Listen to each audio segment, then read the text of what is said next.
முருக பக்தர்களுக்கு பழனி ஆண்டவர் மீது ஒரு தனி பாசம் இருக்கும். நம்மள நிறைய பேருக்கு ஒரு ஆசை இருக்கும். பழனி முருகன் முன்னாடி நின்னு அவசரம் இல்லாம மனசுல இருக்க கஷ்டங்கள், ஆசைகள், வேண்டுதல்கள் எல்லாத்தையும் சொல்லணும்னு யோசிப்போம்.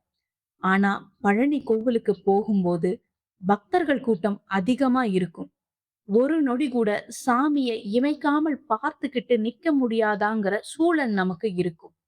ஆனா இந்த பழனி முருகன நம்ம கோயம்புத்தூர்லே அமைதியான சூழல்ல மனம் விட்டு தரிசிக்க முடியும்னு சொன்னா உங்களால நம்ப முடியுதா?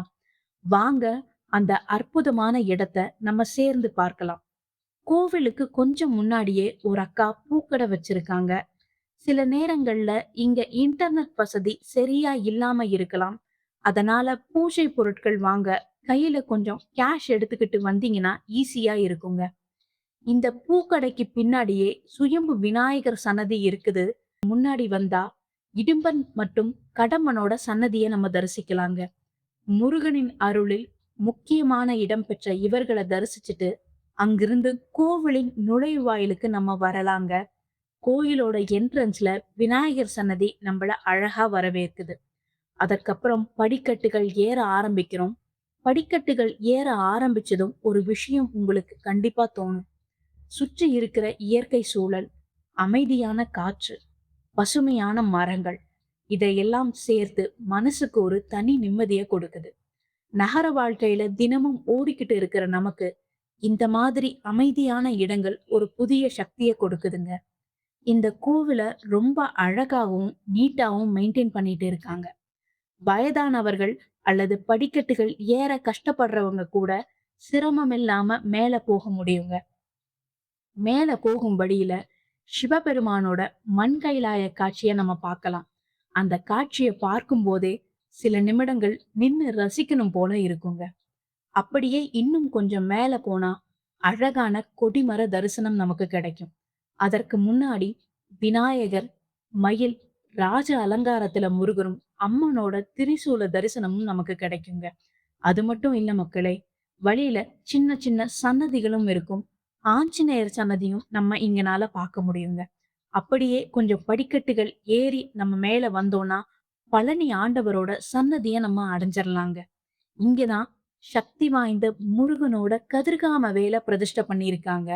நம்மளுக்கு இங்க கன்னி மூல தனபதியோட தரிசனமும் கிடைக்குதுங்க. இங்க ஒவ்வொரு இடமும் ஒவ்வொரு ஆன்மீக அனுபவத்தை நமக்கு தருங்க. இங்க இன்னொரு மிகப்பெரிய சிறப்பு என்னன்னா, பழனி முருகனின் சிலையை உருவாக்கிய போகர் சித்தரோட 18 சித்தர்களின் திருவுருவ சிலையும் நம்ம இங்க தரிசிக்க முடியும். இந்த இடத்துல நின்றாலே ஒரு வித்தியாசமான ஆன்மீக உணர்வு கிடைக்குங்க. ஏதோ நமக்குள்ள இருந்த குழப்பங்கள் கொஞ்சம் குறைஞ்ச மாதிரி ஒரு உணர்வும் வரும். இந்த கோவில மிகவும் சுத்தமாகவும் அழகாகவும் பராமரிச்சுட்டு வர்றாங்க. அதே போல நாமும் இங்கு வரும்போது கோவிலோட தூய்மையை பாதுகாக்க உதவணுங்க. நாங்க காலையில சுமார் ஒரு 10 மணிக்கு மேல போனோம். வெயில் கொஞ்சம் அதிகமா தான் இருந்தது. ஆனா பக்தர்கள் சிரமப்படாம பிரகாரத்தை சுற்றி வருவதற்காக வெள்ளை டைல்ஸ் அமைச்சிருக்காங்க. அதனால நீங்க முருகனை சுத்தி வரும்போது வெயிலின் தாக்கம் சுத்தமா நமக்கு தெரியவே தெரியாது.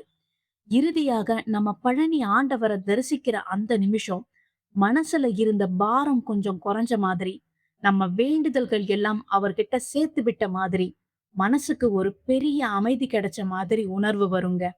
சில இடங்களுக்கு நாம போறதில்ல, அந்த இடங்களே நம்மள அழைக்குது.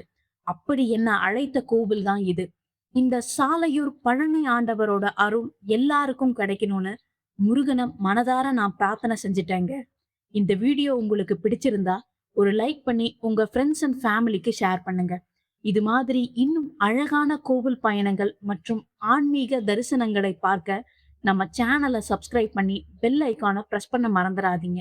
மீண்டும் இன்னொரு அழகான கோவில் பயணத்துல சந்திப்போம் மக்களே.